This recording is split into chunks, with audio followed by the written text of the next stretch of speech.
الحمد لله رب العالمين والعاقبة للمتقين والصلاة والسلام على أشرف الأنبياء والمرسلين وعلى آله الطيبين الطاهرين وأصحابه الهادين المهديين أما بعد فقد قال الله تبارك وتعالى في الكلام المجيد والفرقان الحميد فأعوذ بالله من الشيطان الرجيم بسم الله الرحمن الرحيم إن الله وملائكته يصلون على النبي يا أيها الذين آمنوا صلوا عليه وسلموا تسليما اللهم صل على سيدنا محمد وعلى آل سيدنا محمد وبارك وسلم صلوا عليه صلاة وسلاما عليك يا حبيبي يا رسول الله صلى الله تعالى عليه وسلم.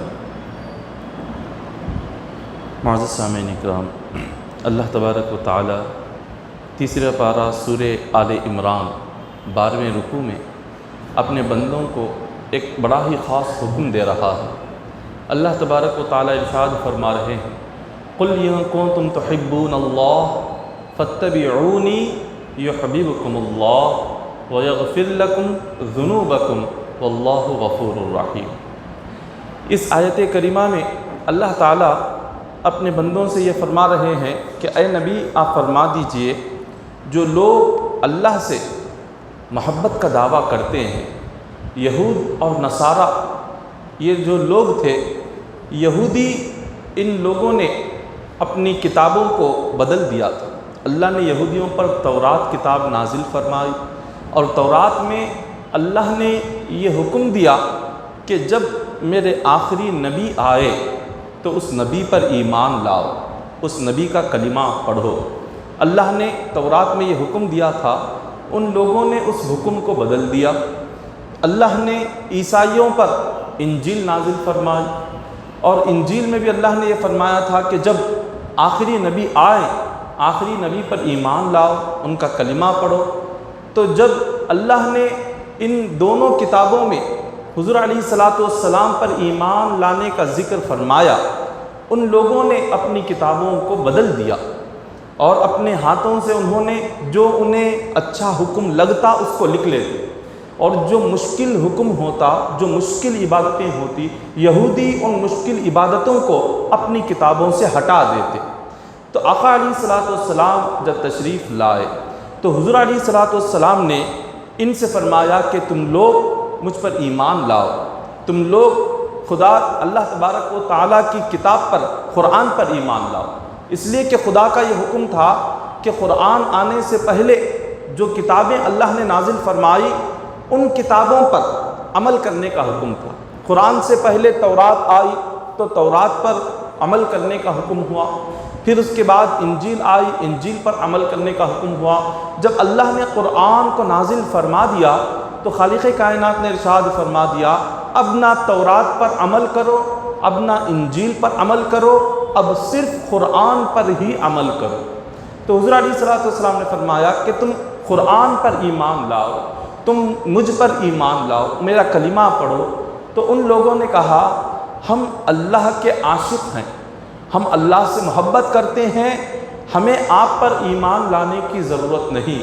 نحن ابناء اللہ و احباؤہ، انہوں نے کہا ہم خدا سے بے انتہا محبت کرتے ہیں، ہمیں آپ پر ایمان لانے کی ضرورت نہیں ہے. جیسے ہی انہوں نے یہ بات کہی تو اللہ تعالیٰ نے ارشاد فرمایا قُلْ إِن كُنتُمْ تُحِبُّونَ اللَّهَ فَاتَّبِعُونِي يُحْبِبْكُمُ اللَّهُ. اے نبی آپ ان یہودیوں سے کہو کہ وہ یہودی جو کہتے ہیں کہ اللہ سے محبت کرتے ہیں، جو کہہ رہے ہیں کہ اللہ کے عاشق ہیں، تو حضور نے فرمایا ان یہودیوں سے پوچھو، ان سے سوال کرو اس کی دلیل کیا ہے، اس کا ثبوت کیا ہے کہ تم اللہ سے محبت کرتے ہو، تم اللہ سے محبت کرتے ہو، اس کی نشانی کیا ہے. جب حضور نے ان سے پوچھا کہ اے یہودیوں، اے عیسائیوں، اللہ تعالیٰ تم سے سوال کر رہا ہے کہ تم جو اللہ سے محبت کا دعویٰ کرتے ہو اس کا ثبوت کیا ہے، اس کی نشانی کیا ہے. تو انہوں نے پوچھا کہ ہم کیا نشانی دیں، ہم کیا ثبوت دیں، آپ بتائیے. تو اللہ تبارک و تعالیٰ نے ارشاد فرمایا کہ فَاتَّبِعُونِي يُحْبِبْكُمُ اللَّهُ وَيَغْفِرْ لَكُمْ ذُنُوبَكُمْ. اللہ نے فرمایا کہ اے یہودیوں اگر تم مجھے سچے دل سے اگر چاہتے ہو، اگر تم میرے عاشق ہو، اگر تم مجھ سے محبت کرتے ہو، اس کا ثبوت یہ ہے کہ تم میرے نبی کی سنت پر عمل کیا کرو، تم میرے نبی کی اتباع کرو، میرے نبی کی فرما برداری کرو، میرے نبی نے جو راستہ بتایا ہے اس راستے پر عمل کرو، میرے نبی کی تعلیمات پر عمل کرو۔ اور جب تم میرے نبی کی سنتوں پر عمل کرو گے تو یہ اس بات کی نشانی ہوگی کہ تم مجھ سے محبت کرتے ہو۔ اگر تم میرے نبی کے بتائے ہوئے راستے پر چلو گے تو یہ اس بات کی علامت ہوگی کہ تم میرے چاہنے والے ہو، تم میرے عاشق ہو۔ اللہ نے اپنی محبت کی نشانی یہ بیان فرمائی کہ حضور کی اتباع کی جائے، حضور کی پیروی کی جائے، حضور کی سنت پر عمل کیا جائے، یہ اللہ کے محبت کی نشانی ہے۔ اگر جو بندہ اللہ سے محبت کا تو دعویٰ کرے مگر اس کی زندگی میں نہ سنت رسول کی پابندی ہو، نہ حضور علیہ السلام کی اتباع یا پیروی وہ نہیں کرتا، تو ایسا بندہ وہ اللہ کا عاشق نہیں بن سکتا، وہ اللہ کے قریب نہیں ہو سکتا۔ اللہ کے قریب ہونے کے لیے، اللہ تبارک و تعالیٰ کی محبت حاصل کرنے کے لیے سب سے پہلی سیڑھی ہے حضور کی سنتوں پر عمل کرنا، آقا علیہ السلام کے طریقے پر چلنا، یہ سب سے پہلے ہے۔ حدیث قدسی میں بیان کیا گیا کہ اللہ تبارک و تعالیٰ حضرت جبرائیل امین کو بلاتا ہے اور فرماتا ہے کہ جبرائیل، روئے زمین پر فلاں بندہ ہے، اس بندے سے میں محبت کرتا ہوں، لہٰذا اے جبرائیل تمہارے لیے حکم یہ ہے کہ تم بھی محبت کرو۔ جبرائیل علیہ السلام کون ہے؟ تمام فرشتوں کے سردار ہے۔ سارے فرشتوں میں اللہ نے سب سے اعلیٰ مقام جبرائیل امین کو فرمایا۔ تو جبرائیل امین فرماتے ہیں کہ مولا، جو بندہ جس سے تو محبت کرتا ہے اس کا کون سا عمل تجھے اتنا پسند آ گیا جس کی وجہ سے تو اس سے محبت کر رہا ہے؟ اللہ تبارک و تعالیٰ ارشاد فرماتے ہیں کہ جبرائیل، اس بندے کا عمل یہ ہے کہ وہ میرے مصطفیٰ کی سنت پر عمل کرتا ہے، وہ میرے نبی کی سنتوں پر چلتا ہے، میرے نبی کی فرما برداری کرتا ہے، میرے نبی کے بتائے ہوئے راستے پر وہ چلتا ہے اور مجھ سے محبت کرتا ہے۔ بس اس عمل کی وجہ سے میں اس سے محبت کر رہا ہوں۔ پھر اللہ تعالیٰ کا حکم جبرائیل امین کو ہوتا ہے کہ جبرائیل جاؤ، جتنے آسمانی فرشتے ہیں تمام آسمانی فرشتوں کو حکم دو کہ وہ سارے بندے اس بندے سے محبت کیا کریں۔ سارے فرشتوں کو حکم ہوتا ہے کہ روئے زمین پر فلاں بندہ ہے جس سے اللہ محبت کر رہا ہے، اور اللہ محبت کیوں کرتا ہے کہ وہ بندہ حضور کی سنتوں پر عمل کرتا ہے۔ اللہ اس بندے سے محبت کیوں کرتا ہے کہ وہ بندہ اللہ اور اس کے رسول سے محبت کرتا ہے۔ تو جبرائیل امین تمام آسمانی فرشتوں کو حکم دیتے ہیں کہ اللہ کا یہ فرمان ہے کہ تم سب اس سے محبت کرو۔ آسمان کی ساری مخلوق اس سے محبت کرتی ہے۔ پھر اللہ زمین کے فرشتوں کے لیے حکم فرماتا ہے کہ جبرائیل زمین پر جاؤ اور ان تمام زمین کے فرشتوں سے بھی کہہ دو کہ وہ بھی اس سے محبت کرے۔ جبرائیل امین زمین پر آتے ہیں، اللہ کا حکم سناتے ہیں کہ خدا کا فرمان ہے کہ تم سب اس بندے سے محبت کرو۔ کیوں؟ وجہ کیا ہے؟ کہ وہ بندہ آقا علیہ السلام کی سنت پر عمل کرتا ہے، یہ وجہ ہے۔ سارے زمین کے فرشتے اس سے محبت کرنے لگتے ہیں۔ پھر اللہ تبارک و تعالیٰ کا فرمان ہوتا ہے کہ اے جبرائیل، اب سارے فرشتے اس سے محبت تو کر رہے ہیں، اب انسان بچ گئے، روئے زمین کے لوگوں کے دلوں میں اس کی محبت پیدا فرما دو۔ جبرائیل امین اس بندے کی محبت لوگوں کے دلوں میں پیدا کر دیتے ہیں، اور پھر دنیا اس سے محبت کرنے لگتی ہے، لوگ اس سے محبت کرنے لگتے ہیں۔ دنیا کی جتنی مخلوق ہے ساری مخلوق اس بندے سے محبت کرتی ہے جو حضور علیہ السلام کی سنت پر عمل کرتا ہے۔ سنت رسول کا جو بندہ پابند بن جائے، اللہ نے فرمایا کہ اے بندو، اگر تم میرے نبی کی سنتوں پر عمل کرو گے، اگر تم میرے نبی کے بتائے ہوئے راستے پر چلو گے، میں تمہارے گناہ کو بھی معاف کر دوں گا، تمہاری مغفرت کر دوں گا، تمہاری بخشش کر دوں گا۔ سنت نبوی پر عمل کرنے کے صدقے میں بندے کے گناہ معاف ہو جاتے ہیں۔ آقا علیہ السلام کی سنت یہ اللہ کی ایک بہت بڑی نعمت ہے۔ ہماری مغفرت کا ذریعہ ہے، ہماری بخشش کا ذریعہ ہے، ہماری آخرت کی تیاری کا ذریعہ ہے۔ حضرت بشر الحافی رضی اللہ تعالیٰ عنہ اپنے وقت کے ایک بہت بڑے ولی کامل گزرے۔ حضرت بشر، اللہ تبارک و تعالیٰ نے ولیوں میں بہت اونچا درجہ انہیں عطا فرمایا تھا۔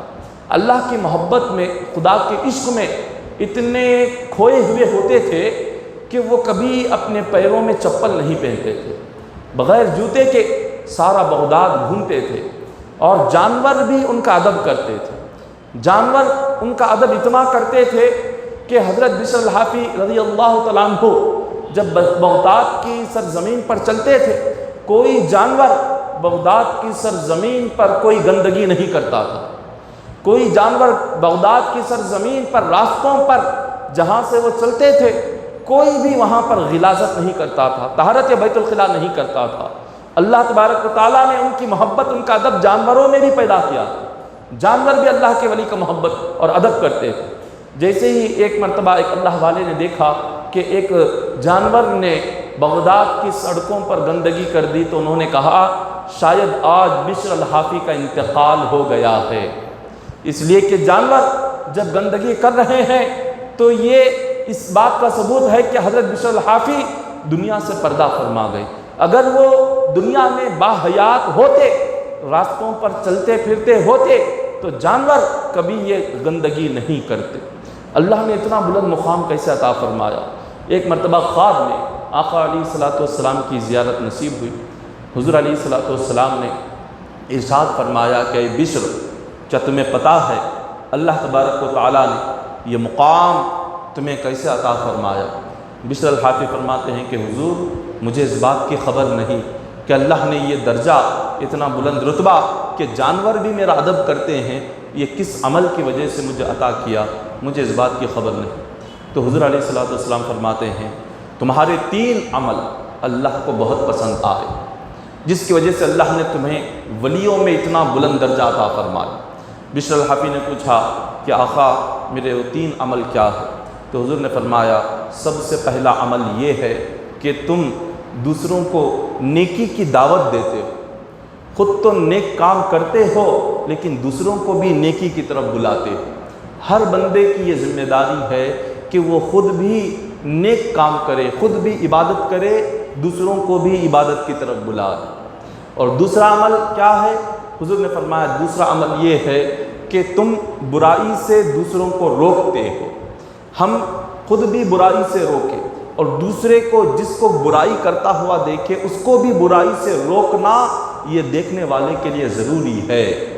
اگر ہم عبادت کر رہے ہیں، یہ نہ سوچیں کہ میں عبادت کر رہا ہوں، میں نماز پڑھ رہا ہوں، مجھے کسی اور کی عبادت سے کیا غرض۔ کوئی چاہے عبادت کرے یا نہ کرے، جو کوئی چاہے نیکی کرے یا نہ کرے، مجھے اس سے کیا واسطہ، یہ ایسا سوچنا بالکل غلط ہے۔ اس لیے کہ ہر مومن پر اللہ نے 2 ذمہ داریاں رکھی ہے۔ پہلی ذمہ داری ہے خود عبادت کرنا، خود گناہ سے بچنا۔ دوسری ذمہ داری ہے دوسروں کو عبادت کی دعوت دینا، اور جس کو گناہ سے دیکھو اس کو گناہ سے روکنا۔ یہ اللہ نے ہر ایک کو یہ ذمہ داری عطا کی ہے۔ اب نیکی کی دعوت کس کو دینا ہے، کس کو نہیں دینا ہے، تو اس کا حکم یہ ہے کہ اگر جس شخص کو ہم زبان سے نیکی کی طرف بلا سکتے ہو، زبان سے بلائیں۔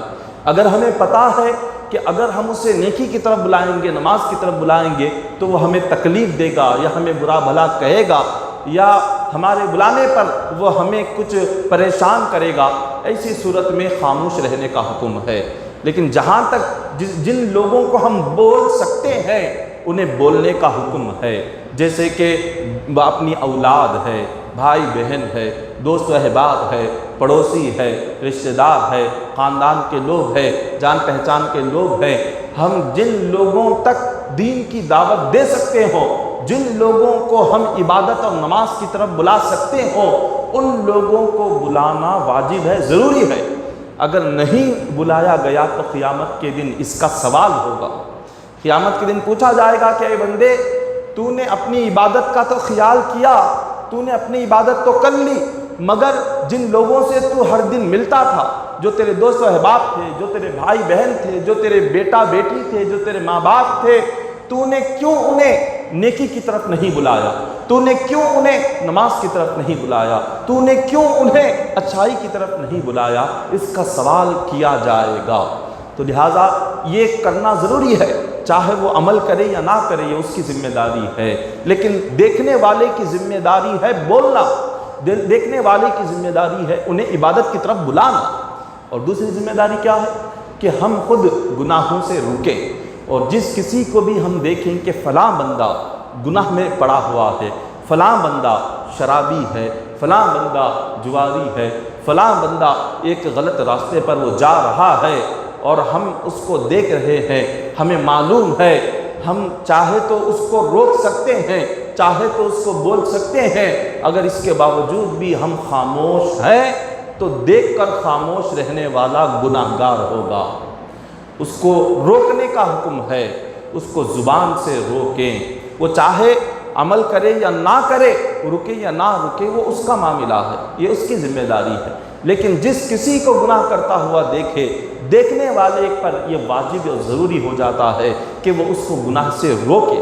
ایک روایت میں آتا ہے اللہ تبارک و تعالیٰ ایک بستی پر جبرائیل امین کو حکم دیتا ہے، جاؤ اس بستی پر عذاب نازل کرو۔ جبرائیل امین فرماتے ہیں کہ مولا، اس بستی میں تقریباً 70,000 لوگ ایسے ہیں کہ جنہوں نے ایک پلک جھپکنے کے برابر بھی تیری عبادت کو نہیں چھوڑا، اتنے نیک، اتنے عبادت گزار اور اتنے متقی پرہیزگار بندے ہیں ہزاروں کی تعداد میں۔ اگر اس بستی پر عذاب نازل کروں گا تو وہ سارے لوگ جو ایک لمحہ کی عبادت کو نہیں چھوڑا، ان سب پر بھی تیرا عذاب آئے گا۔ اللہ تبارک و تعالیٰ نے جبرائیل امین سے فرمایا کہ جبرائیل ہاں جاؤ، ان لوگوں پر بھی میرا عذاب نازل کرو۔ جبرائیل امین نے کہا کہ اے مالک و مولا، جو لوگ گناہگار ہیں، نافرمان ہیں، ان پر تیرا عذاب نازل ہونا، یہ بات تو سمجھ آتی ہے، مگر ہزاروں کی تعداد میں جن لوگوں نے نہ گناہ کیا، نہ نافرمانی کی، نہ تیری عبادت کو چھوڑا، نہ تجھے ناراض کیا، ان لوگوں پر یہ عذاب کیوں؟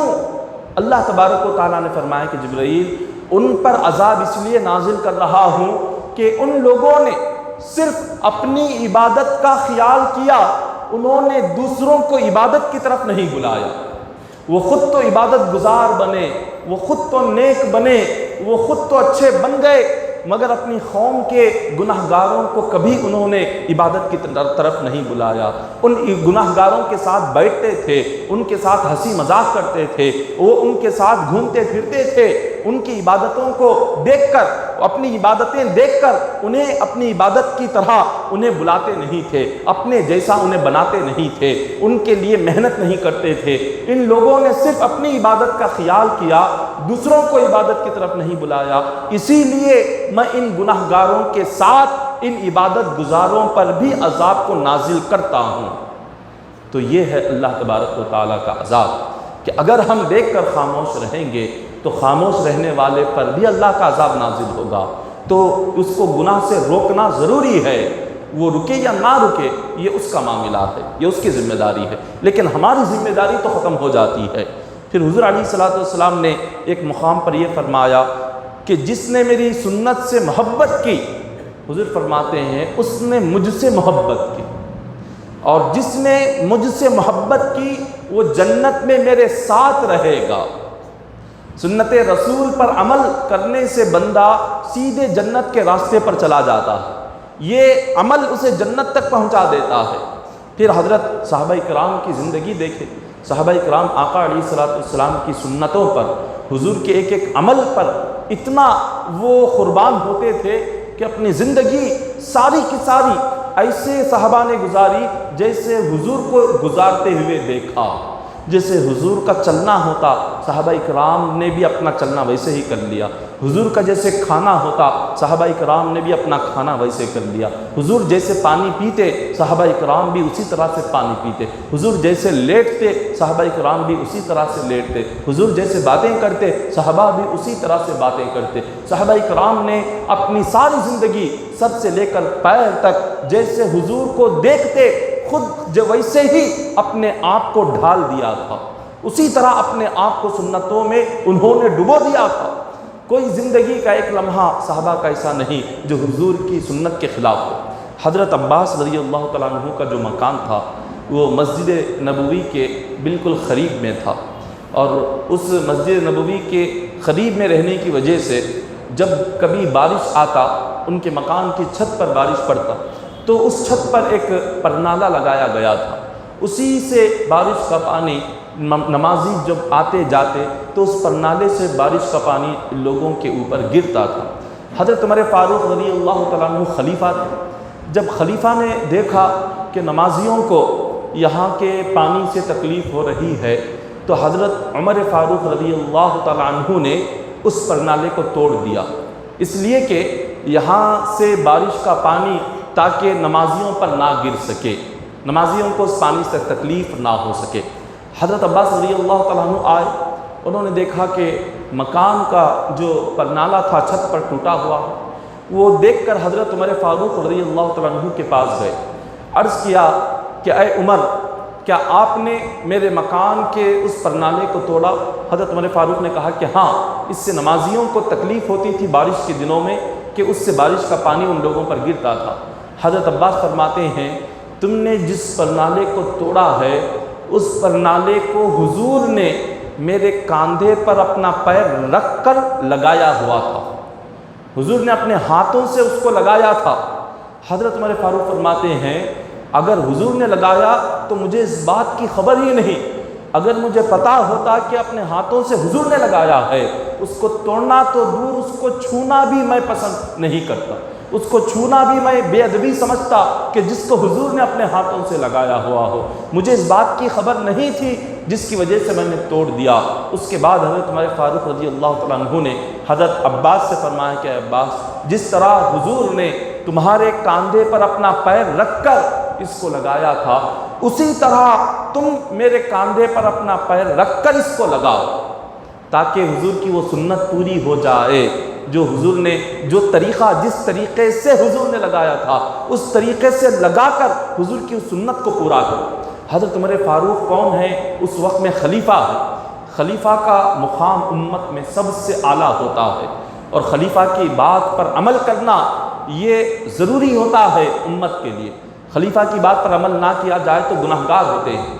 تو امیر المؤمنین حضرت عمر فاروق خلیفہ ہے، اور اتنا بلند درجہ ہونے کے باوجود یہ نہیں سوچا کہ ایک عام شخص میری گردن پر پیر رکھے گا، میں ساری امت کا خلیفہ ہوں تو میرا کیا ہوگا؟ ایک عام شخص جب میرے گردن پر پیر رکھے گا تو میرا مقام گھٹ جائے گا، میرا رتبہ گھٹ جائے گا اور میری عزتیں گھٹ جائے گی، یہ نہیں سوچا، بلکہ ان سے یہ فرمایا کہ حضور علیہ السلام کی سنت پر عمل کرنے سے اگر تمہیں میرے سر پر بھی پیر رکھنا پڑے تو اس سنت کو پورا کرنے کے لیے میں اپنا سر بھی حاضر کر دیتا۔ یہ صحابہ کرام کا طریقہ تھا۔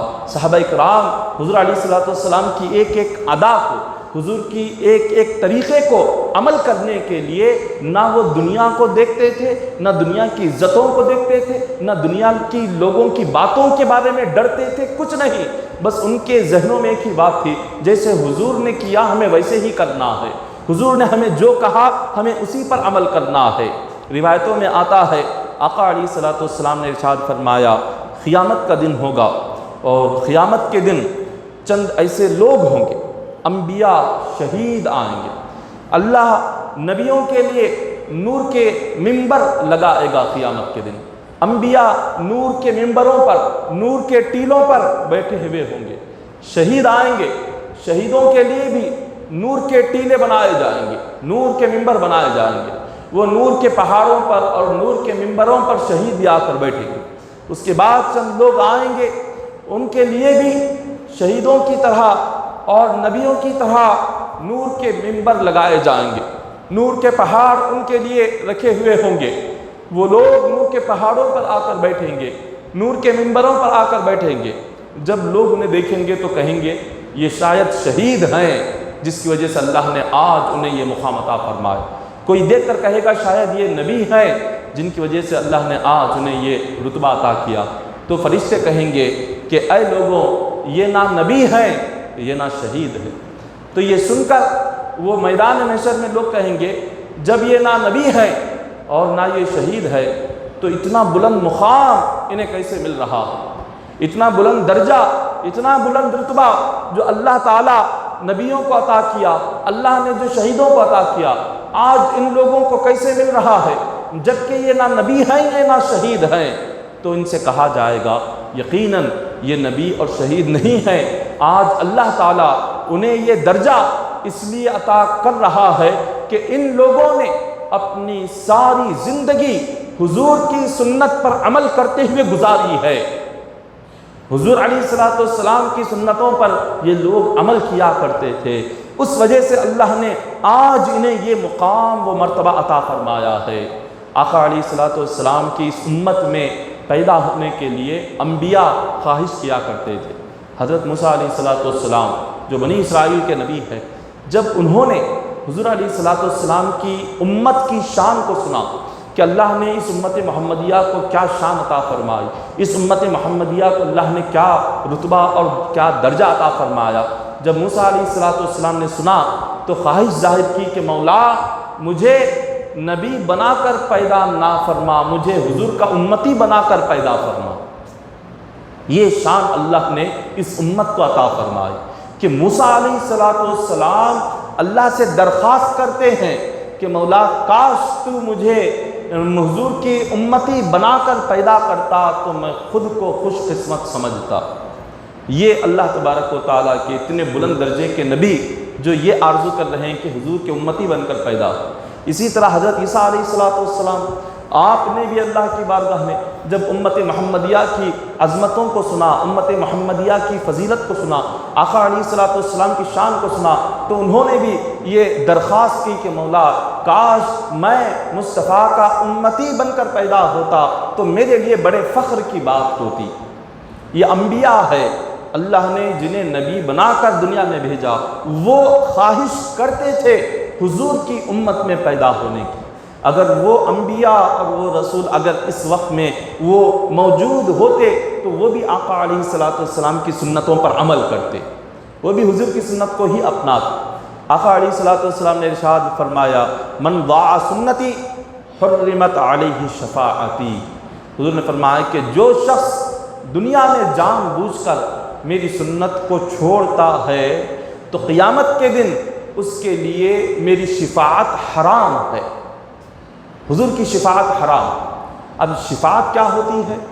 شفاعت کا مطلب ہے کہ قیامت کے دن اللہ تبارک و تعالیٰ اتنے جلال میں رہیں گے، اللہ کے جلال اور اللہ کے غضب کی وجہ سے کوئی نبی اللہ کی بارگاہ میں جا کر کھڑے ہونے کو تیار نہیں ہوں گے۔ گناہگار لوگ پریشان گھومتے رہیں گے کہ آج ان کے ساتھ پتہ نہیں کیا ہوگا۔ گناہگار بس یہی سوچتے رہیں گے کہ آج ہمارے حق میں اللہ تعالیٰ کیا جہنم کا فیصلہ کرے گا یا جنت کا فیصلہ کرے گا، اس بات کی انہیں خبر نہیں ہوگی۔ ہر کوئی پریشان حال رہے گا۔ تو ساری جو گناہگار لوگ ہوں گے آدم علیہ السلام کے پاس جائیں گے، عرض کریں گے کہ اے آدم آپ اللہ کے سب سے پہلے نبی ہیں جو دنیا میں تشریف لائے ہیں، تو لہٰذا آپ اللہ سے ہماری طرف سے دعا کریں، ہماری جانب سے ہمارے تعلق سے دعا کرے کہ اللہ تعالیٰ ہمارے گناہوں کی مغفرت و بخشش فرمائے، ہماری سفارش اللہ سے کرے۔ حضرت آدم علیہ السلام فرمائیں گے کہ نہیں، آج اللہ کا جلال عروج پر ہے، اللہ کا غضب عروج پر ہے، مجھ میں اتنی طاقت نہیں جو خدا کی بارگاہ میں کھڑے ہو کر تمہاری سفارش کرو، تمہارے گناہوں کی مغفرت کی دعا کرو، تمہاری بخشش کے لیے اللہ سے کہوں، آج مجھ میں طاقت نہیں۔ سارے جو گناہگار ہوں گے آدم علیہ السلام سے مایوس ہو کر حضرت نوح علیہ السلام کے پاس آئیں گے، عرض کریں گے کہ اے نوح آپ اللہ تبارک و تعالیٰ کی بارگاہ میں ہماری جانب سے آپ مغفرت کی دعا کریں، ہمارے لیے اللہ سے سفارش کرے کہ وہ ہمارے گناہوں کو معاف کرے، ہمیں جنت میں داخل کرے۔ حضرت نوح علیہ السلام فرمائیں گے کہ نہیں، آج اللہ تبارک و تعالیٰ بہت جلال میں ہے، آج ہم میں یہ اتنی طاقت نہیں جو اللہ سے جا کر تمہاری مغفرت کی بخشش کی دعا مانگے۔ وہ کہیں گے کہ تم جاؤ ابراہیم علیہ السلام کے پاس، سارے گناہگار ابراہیم علیہ السلام کے پاس آئیں گے، عرض کریں گے کہ ابراہیم اللہ نے آپ کو اپنا خلیل بنایا، دوست بنایا، لہٰذا آپ اللہ کی بارگاہ میں ہمارے لیے مغفرت کی دعا مانگے، ہماری سفارش کریں، ہماری بخشش کے لیے دعا کریں۔ حضرت ابراہیم علیہ السلام فرمائیں گے کہ نہیں، آج میں بھی اللہ کی بارگاہ میں جا کر تمہارے لیے دعا کرنے کی طاقت نہیں رکھتا، میں خود ڈر رہا ہوں، اللہ کے غضب کو دیکھ کر میں خود ڈر رہا ہوں، میں خود رب کی بارگاہ میں نہیں جا سکتا۔ اذهبوا الی غیری، وہ کہیں گے کہ جاؤ موسیٰ علیہ السلام کے پاس جاؤ، وہ کوہ طور پر جا کر اللہ سے کلام کرتے تھے۔ ساری امتیں حضرت موسیٰ علیہ السلام کے پاس آئیں گی، عرض کریں گی کہ اے موسیٰ، اللہ نے کوہ طور پر بلا کر آپ سے باتیں کی ہے، آپ ہماری جانب سے رب کی بارگاہ میں جائیں اور آپ اللہ سے ہماری سفارش کریں کہ وہ ہماری مغفرت و بخشش فرمائے۔ مگر وہ بھی کہیں گے کہ آج اللہ کا جلال کو دیکھ کر میں خود ڈر رہا ہوں کہ پتہ نہیں آج اللہ تعالیٰ مجھ سے کیا سوال کرے گا، میں خود ڈر رہا ہوں کہ پتہ نہیں آج اللہ تبارک و تعالیٰ مجھ سے میرے زندگی کی وہ کون سی بھول کو پکڑ کر اگر اللہ مجھ سے سوال کر لے تو میرا کیا ہوگا۔ مجھ میں بھی اتنی طاقت نہیں جو اللہ کی بارگاہ میں کھڑے ہو سکوں۔ اذهبوا الی غیری، تم عیسیٰ کے پاس جاؤ۔ لوگ عیسیٰ علیہ السلام کے پاس آئیں گے، عرض کریں گے کہ اے عیسیٰ، اللہ نے آپ کو اپنا کلمہ کہا، اللہ نے آپ کو کلمت اللہ کہا، اپنے کلمے سے اللہ نے آپ کو پیدا کیا ہے، لہٰذا آپ اللہ کی بارگاہ میں ہماری سفارش کریں۔ عیسیٰ علیہ السلام فرمائیں گے کہ لوگوں، آج اللہ تبارک و تعالیٰ کے غضب اور جلال کی وجہ سے میں خود ڈر رہا ہوں کہ کہیں میری کسی بھول کی وجہ سے اللہ آج مجھ سے سوال نہ کر لے، اس لیے میں اللہ کی بارگاہ میں آج تمہاری سفارش نہیں کر سکتا۔ وہ کہیں گے کہ تم جاؤ، حضور علیہ السلام ہی ایک ہیں جو اللہ کے محبوب ہیں، جو اللہ کے پیارے ہیں، آج صرف انہی کی سنی جائے گی، آج صرف انہی کی شفاعت قبول کی جائے گی، آج وہی ہے جو تمہاری سفارش اللہ کی بارگاہ میں کر سکیں گے، وہ اللہ کے محبوب ہے، اللہ ان کی دعا کو کبھی رد نہیں کرتا، اللہ ان کی شفاعت کو کبھی رد نہیں کرتا، اسی لیے تم سیدھے آقا علیہ السلام کی بارگاہ میں پہنچو۔ سارے گناہگار حضور علیہ السلام کی بارگاہ میں عرض کریں گے کہ آقا، آپ کے سوا اور کوئی در ہمارا نہیں ہے، ہم گناہگاروں کے لیے صرف آپ ہی ہے، آپ ہماری جانب سے بارگاہ خداوندی میں سفارش کرے۔ حضور فرماتے ہیں میں اٹھوں گا اور اللہ کی بارگاہ میں جا کر سجدہ ریز ہوں گا۔ حضور جو سجدہ کریں گے اور سجدے میں اللہ کی ایسی حمد و ثنا بیان کریں گے کہ حضور فرماتے ہیں کہ جب سے اللہ نے کائنات پیدا کی اس وقت سے نہ کسی نے اللہ کی ویسی حمد و ثنا پہلے کی ہوگی، نہ کوئی بعد میں اللہ کی ویسی حمد و ثنا بیان کرے گا جیسے حضور سجدے میں جا کر اللہ کی حمد و ثنا کریں گے، اللہ کی جو تعریفیں بیان کریں گے۔ اللہ تبارک و تعالیٰ ارشاد فرمائیں گے کہ سل تعطا واشفع تشفع، کہ اے میرے نبی آپ سجدے سے اپنا سر اٹھائیے، آپ جو مانگیں گے آج کے دن آپ کو دیا جائے گا، آپ جس بندے کے حق میں شفاعت کی دعا کریں گے آج اس کی شفاعت کو میں قبول کروں گا، آپ جس کی سفارش کریں گے آپ کی سفارش آج کے دن قبول کی جائے گی۔ جب حضور یہ فرمائیں گے کہ مولا میرے کئی سارے گناہگار امتی ہے جو پریشان حال ہے اور جو بہت زیادہ مصیبت میں ہیں، مارے پھر رہے ہیں، آج قیامت کے دن کوئی ان کا مددگار نہیں ہے، کوئی ان کی شفاعت کرنے والا نہیں ہے، مولا انہیں جہنم سے نجات دے، مولا انہیں جنت میں داخل فرما دے۔ بارگاہ خداوندی سے اعلان ہوگا کہ اے میرے نبی جائیں کہ جس کے دل میں ایک رائے کے دانے کے برابر بھی ایمان ہو اس کو اپنے ساتھ جنت میں داخل فرما دیجیے۔ حضور علیہ السلام اپنے ساتھ ان تمام گناہگاروں کو لیں گے جنہوں نے اپنی زندگی میں نافرمانی کی، بغیر توبہ کیے کہ دنیا سے رخصت ہو گئے، حضور ان تمام کو اپنے ساتھ لے کر جنت میں داخل ہوں گے۔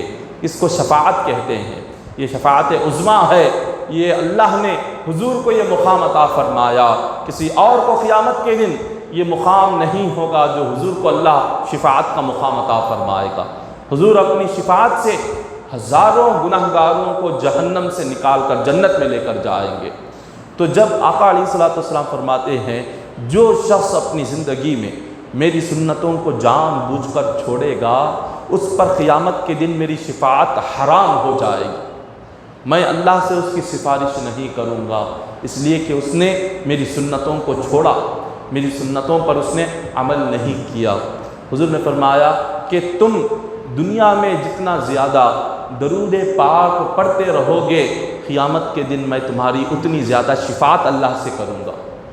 حضور نے فرمایا کہ تم جتنا دنیا میں میری سنتوں پر عمل کرتے رہو گے، قیامت کے دن اللہ تعالیٰ ان لوگوں کو اتنا حضور کی شفاعت عطا فرمائے گا۔ حضور کی شفاعت کے لیے سنتوں پر عمل کرنا ضروری ہے۔ حضور کی شفاعت کے لیے درود پاک کو ہر دن زیادہ سے زیادہ پڑھنا ضروری ہے۔ اور سنتوں پر عمل کے لیے سب سے پہلے ہمیں یہ جاننا ہے کہ سنت کیا ہے۔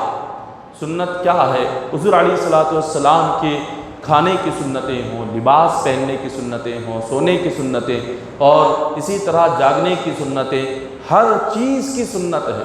حضور نے ہمیں پیدائش سے لے کر مرنے تک کون سی چیز کیسے کرنا ہے وہ سب کچھ بتا دیا۔ حضور نے جیسے بتایا، جس کام کو کرنے کو حضور نے جیسے بتایا، اسی طرح اس کام کو کرنے کا نام سنت ہے۔ حضور نے ہمیں کھانے کا جو طریقہ بتایا، اس طریقے سے کھانا سنت ہے۔ حضور نے پینے کا جو طریقہ بتایا، اس طریقے سے پینا سنت ہے۔ حضور نے جو طریقہ ہمیں نماز پڑھنے کا بتایا، اس طریقے سے نماز پڑھنا یہ سنت ہے۔ حضور نے ہمیں سونے جاگنے کا جو طریقہ بتایا، اس طریقے سے سونا جاگنا سنت ہے۔ حضور علیہ الصلوۃ والسلام کے ہر طریقے کو اپنانا یہ سنت ہے۔ تو ہمیں سب سے پہلے یہ جاننا ہے کہ سونے کے طریقے کیا ہیں، کھانے کے طریقے کیا ہیں، پینے کے طریقے کیا ہیں، لباس پہننے کے طریقے کیا ہیں، اس کی سنت کیا ہے۔ جب تک جانیں گے نہیں، عمل کیسے کریں گے؟ عمل کرنے کے لیے جاننا ضروری ہے۔ اور یہ جاننا کب ہوگا؟ جب آپ علم سیکھیں گے، جب آپ علم پڑھیں گے، علم سیکھیں گے، تب جانیں گے۔ جانیں گے تو عمل کریں گے، اگر نہیں جانیں گے تو عمل کہاں سے کریں گے؟ تو ایسی کئی ہزاروں سنتیں ہیں جو آج ہم سے چھوٹ رہی ہیں، اور جو ہمیں پتہ ہے، جو سنتیں ہمیں معلوم ہے، ہم اس پر عمل کرنا نہیں چاہتے۔ جیسے آپ پینے کی سنت کو لے لیں، پانی بیٹھ کر پینا کس کو پتہ نہیں؟ ہر امتی کو پتہ ہے، ہر مسلمان کو پتہ ہے پانی بیٹھ کر پینا، لیکن اس کے باوجود کتنی مرتبہ ہم کھڑے کھڑے پانی پی لیتے ہیں۔ 3 سانس میں پانی پینا کس کو پتہ نہیں ہے؟ سب کو پتہ ہے، مگر کتنے ہیں جو 3 سانس میں حضور کی سنت ہے سمجھ کر پانی پیتے؟ وہ بھی سنت یہ بھی نہیں۔ اور پینے سے پہلے بسم اللہ کہنا، یہ تو ہر ایک کو معلوم ہے، مگر کون ہے جو پینے سے پہلے بسم اللہ کہتے ہیں؟ پینے کے بعد الحمدللہ کہنا، کون ہے جو پانی پینے کے بعد الحمدللہ کہتے ہیں؟ اسی طرح سے ہمارے کھانے کے وقت میں کتنی سنتیں ہمیں پتہ ہے کہ جب کھانا کھاتے ہو بات نہیں کرنا ہے، یہ سنت ہے۔ ہاتھ لگا کر، ٹیک لگا کر نہیں کھانا، یہ سنت ہے۔ یہ تمام چیزیں جو سنتیں معلوم ہیں، ہم جان بوجھ کر اس پر عمل کرنا نہیں چاہتے۔ سنتوں پر ہم عمل کرنا نہیں چاہتے جو معلوم ہے۔ جو معلوم ہے اسی سنت پر عمل نہیں کریں گے، جو نہیں معلوم اس سنت کو پھر جانیں گے کیسے؟ جتنا معلوم ہے پہلے اس پر عمل تو کرو۔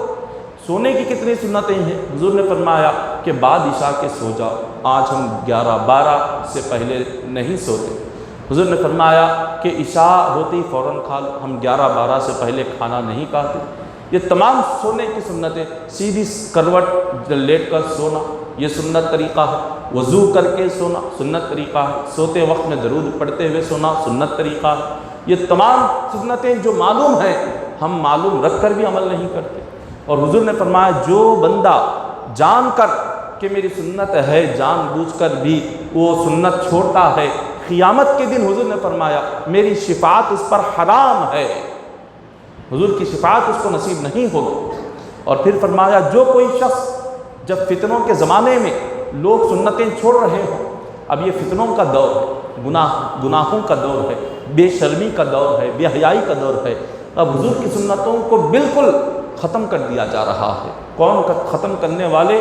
کوئی کافر نہیں، مسلمان ہی ہے جو اپنے نبی کی سنتوں کو ختم کر رہے ہیں۔ آج ہم سنت کے مطابق لباس نہیں، سنت کے مطابق آج ہم اپنے سروں پر ٹوپی نہیں رکھتے، سنت کے مطابق ہم عطر کا استعمال نہیں کرتے۔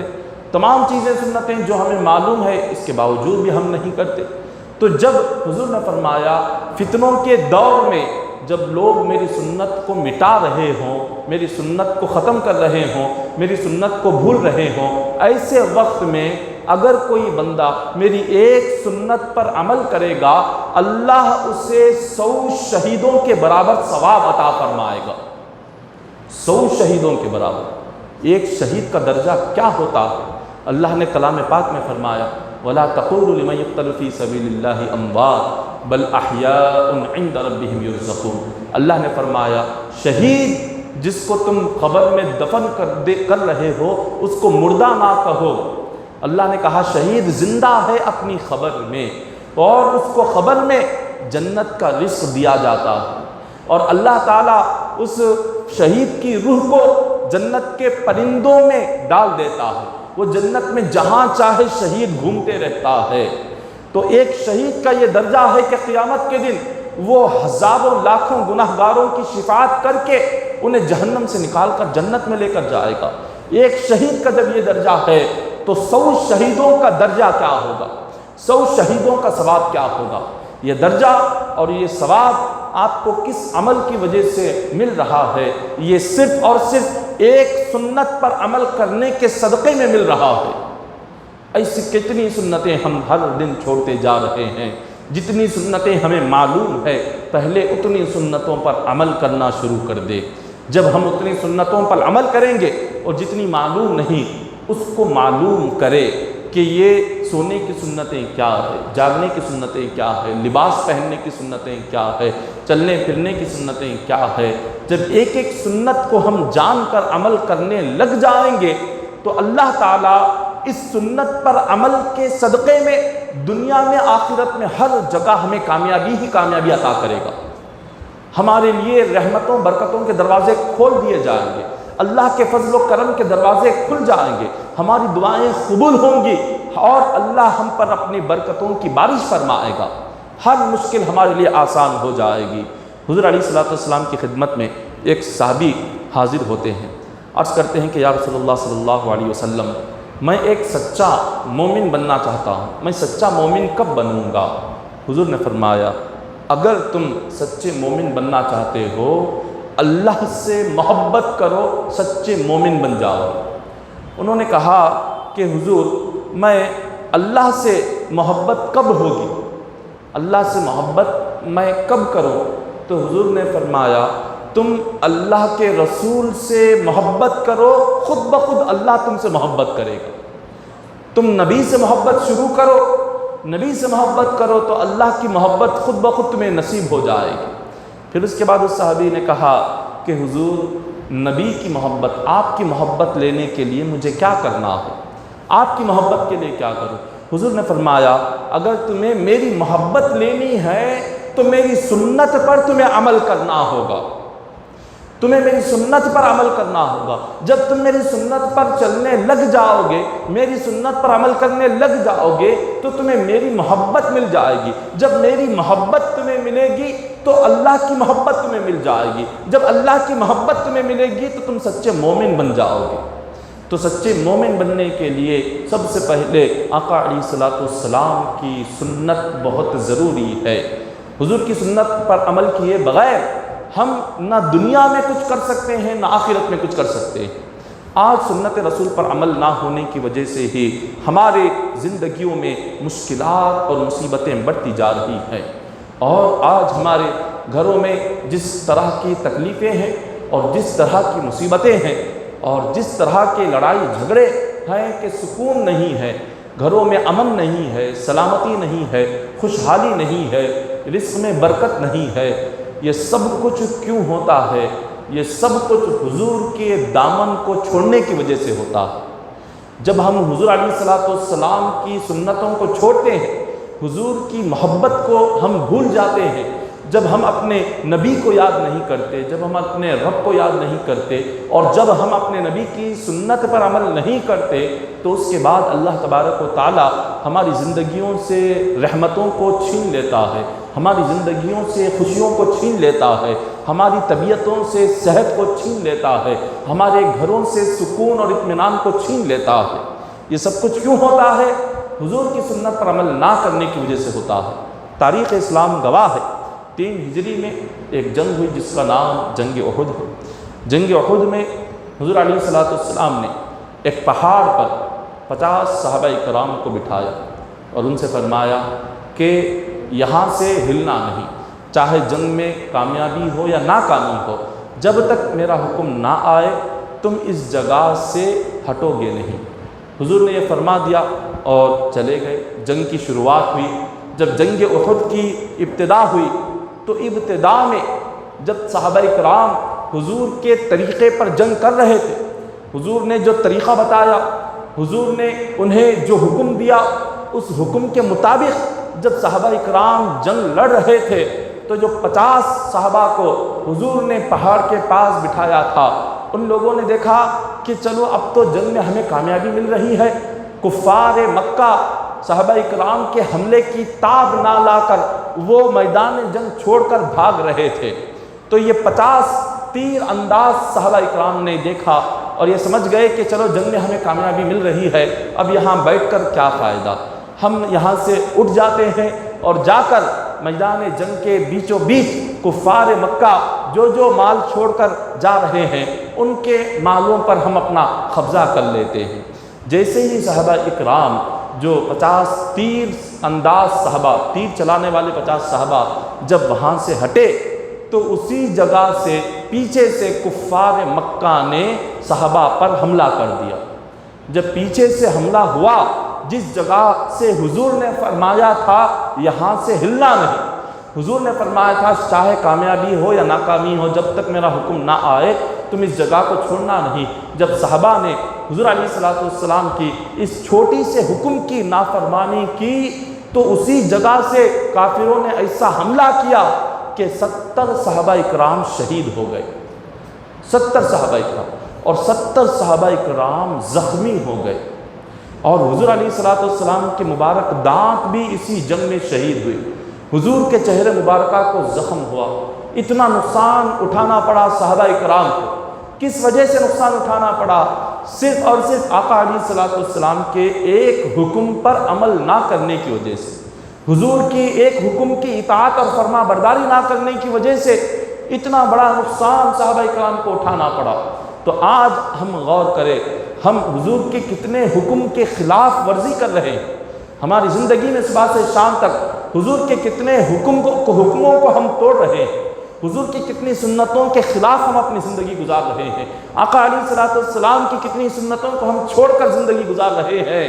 تو جب ان لوگوں نے بس ایک حکم کی خلاف ورزی کی تو کامیابی والی جنگ ناکامی میں تبدیل ہو گئی، تو آج ہمارا کیا حال ہوگا کہ جب کہ ہماری ساری کی ساری زندگی سنت رسول کے خلاف ہی چل رہی ہے، ہماری ساری کی ساری زندگی آقا علیہ الصلوۃ والسلام کی نافرمانی میں گزر رہی ہے، اللہ کی نافرمانی میں گزر رہی ہے، قرآن اور حدیث کی نافرمانی میں گزر رہی ہے، سنت رسول کے خلاف ورزی میں گزر رہی ہے، تو ہمارا کیا حال ہوگا؟ ہمارا دنیا میں کیا حال ہوگا؟ آخرت میں کیا حال ہوگا؟ قبر میں کیا حال ہوگا؟ حضور علیہ الصلوۃ والسلام کی سنتوں پر عمل نہ کر کے کوئی بندہ دنیا میں کامیاب نہیں ہوا۔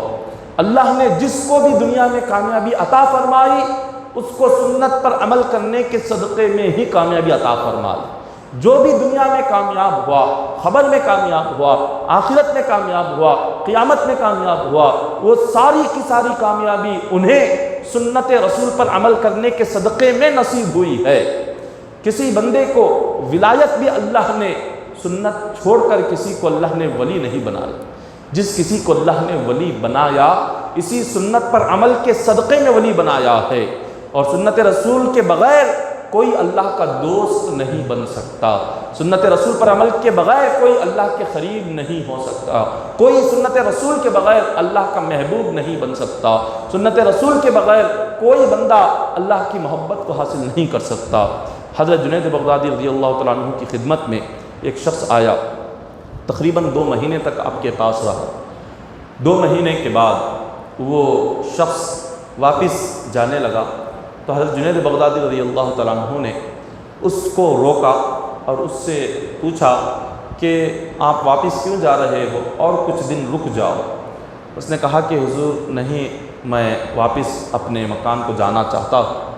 حضرت جنید بغدادی نے فرمایا کہ جب آپ یہاں آئے تھے تو آپ نے آنے کی وجہ بیان نہیں کی، کیوں آئے تھے، اور 2 مہینے کے بعد جا رہے ہیں، جانے کی وجہ بھی بیان نہیں کی، کیوں جا رہے ہیں، آپ ذرا جانے کی وجہ تو بیان کرو۔ اب وہ شخص ڈر گیا، اس لیے کہ اللہ کے ولی دلوں کے بھید کو بھی جانتے ہیں، دلوں کے رازوں کو بھی جانتے ہیں۔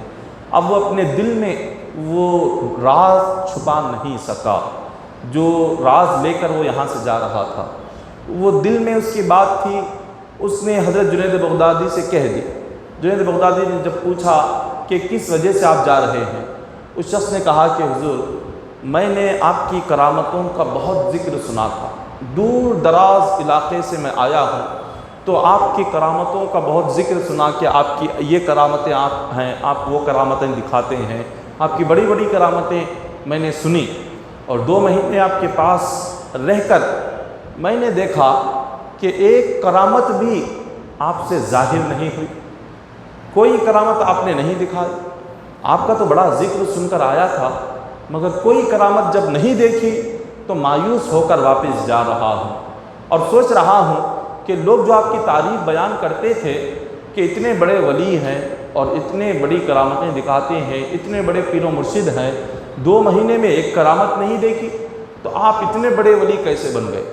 حضرت جنید بغدادی رضی اللہ تعالیٰ عنہ مسکرانے لگے، مسکرا کر آپ نے فرمایا کہ اللہ کے بندے، تو 2 مہینے میرے ساتھ رہا، کیا 2 مہینے میں میری ایک نماز چھوٹی؟ اس نے کہا نہیں۔ آپ نے پوچھا 2 مہینے میں کیا کوئی حضور کی سنت کے خلاف میں نے کوئی کام کیا؟ اس نے کہا نہیں۔ آپ نے پوچھا کیا 2 مہینے میں مجھ سے حضور کی کوئی ایک سنت چھوٹی ہوئی تو نے دیکھی؟ اس نے کہا نہیں۔ حضرت جنید بغدادی فرماتے ہیں ولی کے لیے کرامت دکھانا ضروری نہیں ہے، سنت اور نماز کی پابندی ہونا یہ ولی کے لیے ضروری ہے۔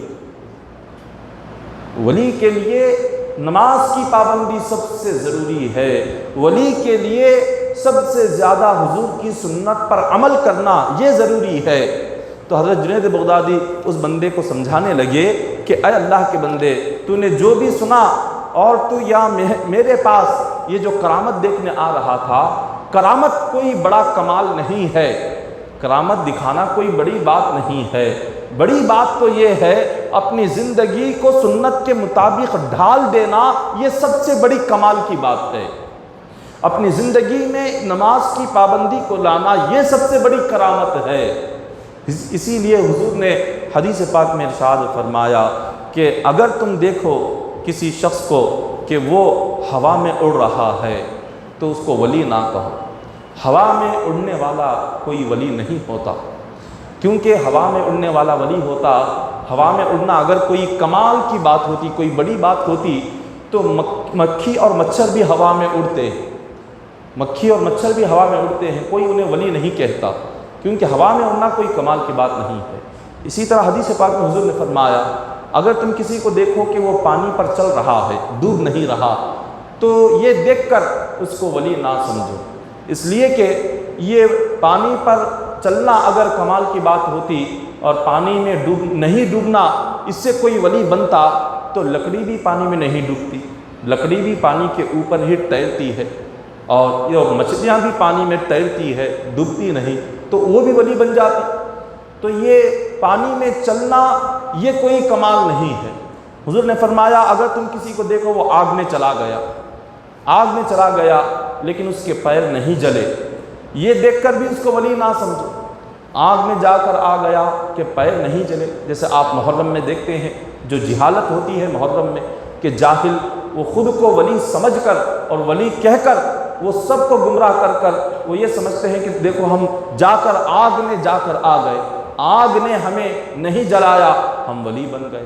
یہ جہالت ہے، یہ جہالت کے سوا کچھ نہیں، کیونکہ حضور فرما رہے ہیں، حضور نے فرمایا اگر کوئی تمہیں غیب کی باتیں بتا رہا، غیب کی باتیں، دور کی باتیں جو پتہ نہیں، اس کی باتیں سچ ہو رہی ہیں، غیب کی باتیں کچھ بول رہا ہے، اس کی باتیں سچ بھی ہو رہی ہے، یہ اس کی باتیں سن کر اس کو ولی نہ مانو، نہ ہوا میں اڑنے والے کو ولی کہو، نہ پانی میں چلنے والے کو ولی کہو، نہ آگ میں جا کر صحیح سلامتی سے آنے والے کو ولی کہو، نہ غیب کی باتیں بتانے والے کو ولی کہو، پھر ولی کہیں کسے؟ تو حضور نے فرمایا جو میری سنت پر عمل کر لے اس کو ولی کہہ دو،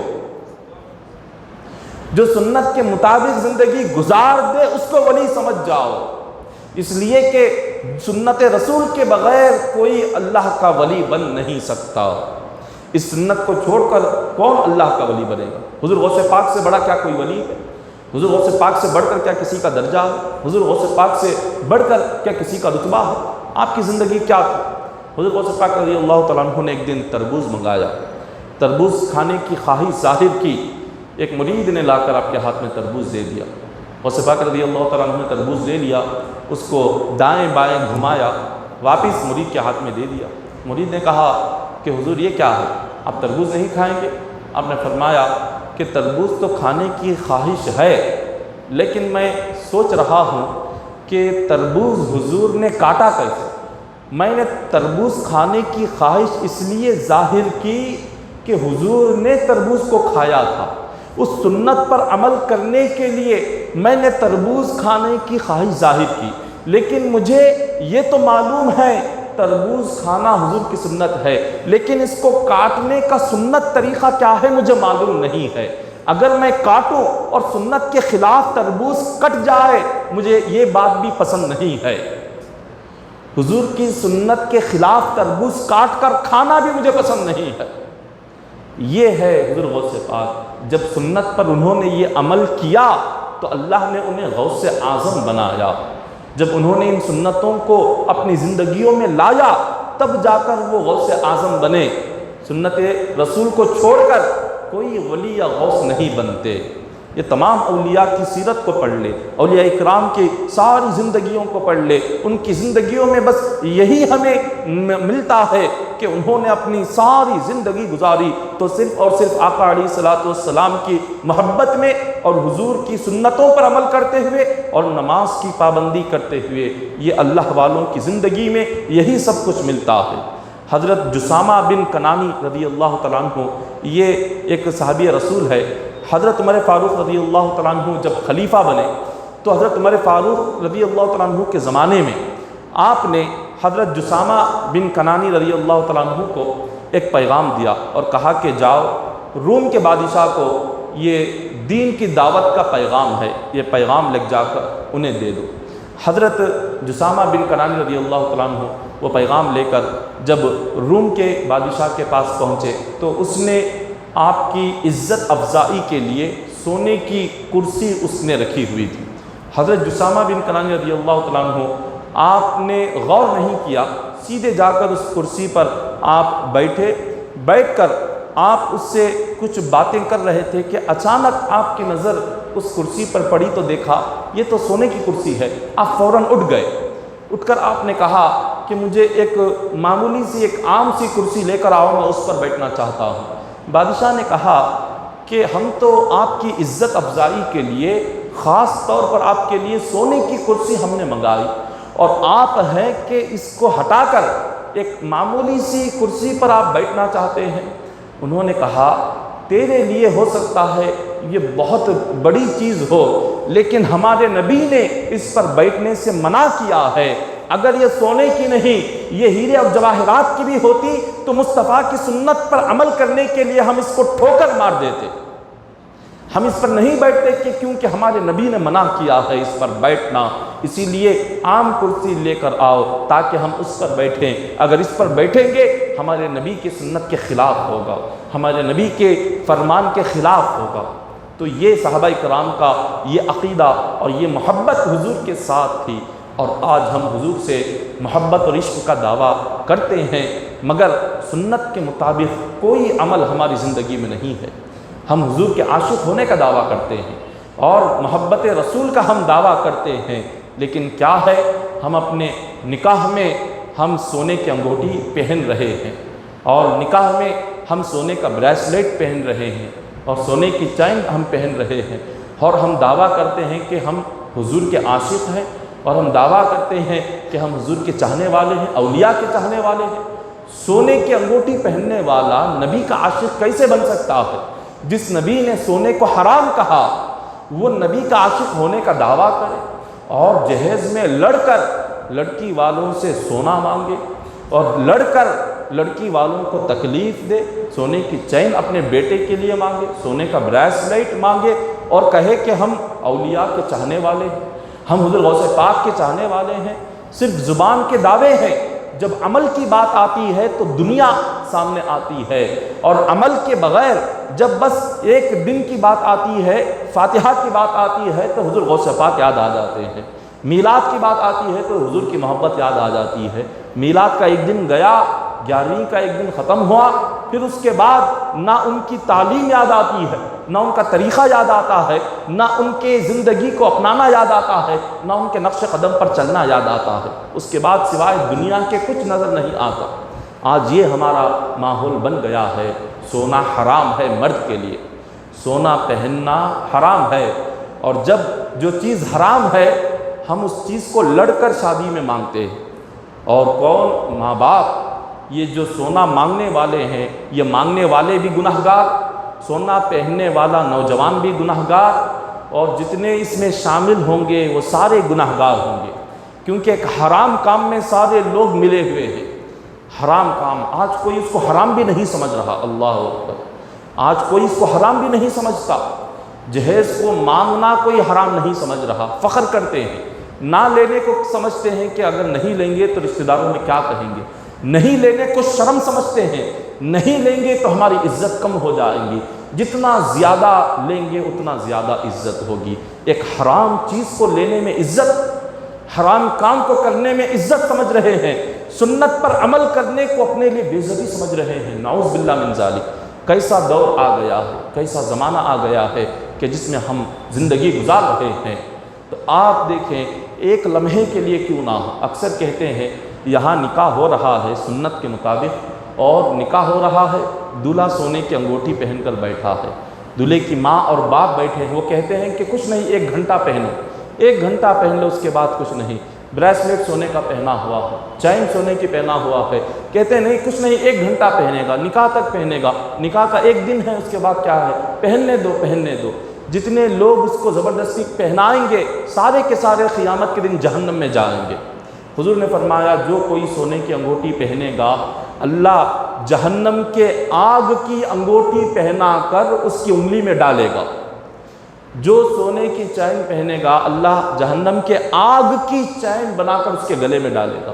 جو سونے کا بریسلیٹ پہنے گا، اللہ تعالیٰ اس کے لیے آگ کا بریسلیٹ بنا کر اس کے ہاتھ میں ڈالے گا۔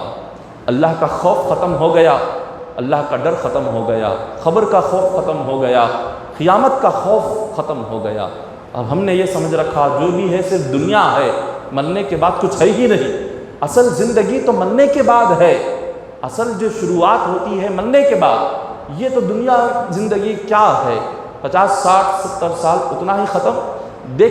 آپ دیکھتے دیکھتے رہتے ہیں، بچپن چلا جاتا ہے، آپ دیکھتے دیکھتے رہتے ہیں، جوانی چلی جاتی ہے، آپ بس دیکھتے رہتے ہیں، بڑھاپا آتا ہے، پھر مر جاتے ہیں۔ یہ تو بس ایک مختصر ہے، چھوٹی سی زندگی ہے۔ حضرت نوح علیہ السلام کو اللہ نے 1000 سال کی زندگی عطا کی۔ 1000 سال کی زندگی کے بعد جب ملک الموت ان کے پاس آئے، ان کی روح قبض کرنا چاہتے تھے، ان سے پوچھا 1000 سال آپ دنیا میں رہے، آپ اب دنیا سے رخصت ہو رہے ہیں، آپ کو موت آ رہی ہے، آپ کو کیسے لگ رہا، کیسے محسوس ہو رہا ہے اتنے سال دنیا میں رہنے کے بعد؟ تو حضرت نوح علیہ السلام فرماتے ہیں 1000 سال دنیا میں رہنے کے بعد ایسے لگ رہا ہے کہ ایک دروازے سے دنیا میں آیا اور دوسرے دروازے سے دنیا سے باہر جا رہا ہوں، اتنا ہی وقت ہے۔ ایک دروازے سے داخل ہوئے، داخل ہو کر چلتے ہوئے دوسرے دروازے سے باہر نکل گئے، ایسا لگ رہا ہے۔ یہ کون کہہ رہے ہیں؟ نوح علیہ السلام۔ کتنے سال جینے کے بعد؟ 1000 سال دنیا میں زندگی گزارنے کے بعد یہ کہہ رہے ہیں۔ تو ہماری 60 70 سال کی زندگی تو 1 گھنٹے کے برابر بھی نہیں، 1 منٹ کے برابر ہے۔ جب ملک الموت آئیں گے پوچھیں گے کہ اے بندے اتنے سال تو نے زندگی گزاری، اب کیسے لگ رہا ہے؟ ہم یہی کہیں گے کہ ایسے لگ رہا ہے کہ جیسے 1 گھنٹہ یا آدھا گھنٹہ ہم رہ کر واپس جا رہے ہیں۔ یہ ایک آدھے گھنٹے کے لیے ہم کیا کرتے ہیں، اپنی آخرت، اپنی خبر، سب کچھ برباد کر دیتے ہیں ایک چھوٹی سی زندگی کے لیے۔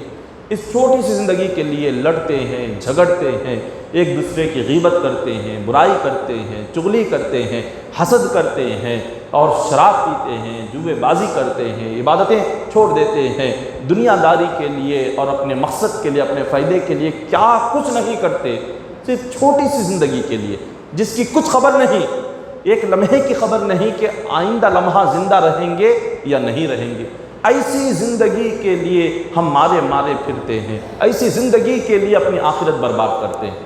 تو محترم سامعین کرام، سمجھنا چاہیے ہمیں کہ یہ دنیا کیا ہے۔ کچھ نہیں ہے دنیا، جو کچھ ہے صرف آخرت ہے، جو کچھ ہے خبر ہے، جو کچھ ہے صرف اور صرف اللہ رسول کے حکم پر عمل کر لینا، اسی میں ہماری دین اور دنیا دونوں کی کامیابی ہے۔ اگر ہم نے دین کو چھوڑ دیا، اللہ رسول کو چھوڑ دیا، تو کیا ساتھ آئے گا؟ خبر میں کیا ساتھ لے جائیں گے؟ کچھ نہیں لے کر جائیں گے۔ تو انشاءاللہ آگے کی تفسیر کا ذکر آئندہ اتوار کیا جائے گا، لہٰذا آئندہ اتوار بھی حاضر رہے۔ عشاء کا وقت قریب آ رہا ہے، کل اعلان کیا گیا تھا عشاء کی جو اذان ہے 7:45 بجے اذان، 8 بجے جماعت ہوگی، تو لہٰذا 7:45 بجے اذان ہے۔ دعا ہے کہ اللہ تعالی ہم تمام کو کہنے سننے سے بڑھ کر عمل کرنے کی توفیق عطا فرمائے۔ اللہ تعالی ہم تمام کے حال پر رحم فرمائے، ہمیں 5 وقت نماز پڑھنے کی توفیق عطا فرمائے۔ اللہ تعالی ہمیں سنت رسول پر عمل کرنے کی توفیق عطا فرمائے۔ الہ العالمین ہر قسم کے گناہوں سے ہماری حفاظت فرما، ہر قسم کی نافرمانی سے ہماری حفاظت فرما۔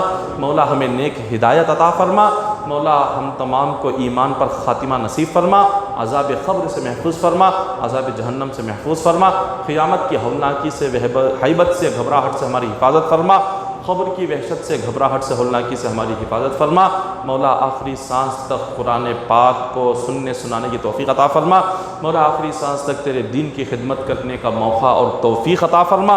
رزق حلال ہمیں نصیب فرما، رزق میں خیر و برکت عطا فرما، کاروبار میں خیر و برکت عطا فرما، ہر مومن کو ترقی عطا فرما، ہر مومن کو مولا اپنی زندگی میں راحت اور سکون عطا فرما، ہر مومن کے گھر میں خوشحالی عطا فرما، ہر مومن کو دین پر چلنے والا بنا، ہر مومن کو نماز کی پابندی کرنے والا بنا۔ مولا ہم تمام کی دعاؤں کو آقا علیہ الصلوۃ والسلام کے وسیلے سے قبول فرما۔ ان اللہ وملائکتہ یصلون علی النبی یا ایھا الذین آمنوا صلوا علیہ وسلموا تسلیما۔ اللهم صل علی سیدنا محمد وعلی آل سیدنا محمد وبارک وسلم صلوا علیہ صلاۃ و سلام علیک یا حبیبی یا رسول اللہ صلی اللہ علیہ وسلم۔ سبحان ربک رب العزۃ عما یصفون وسلام علی المرسلین والحمد للہ رب العالمین۔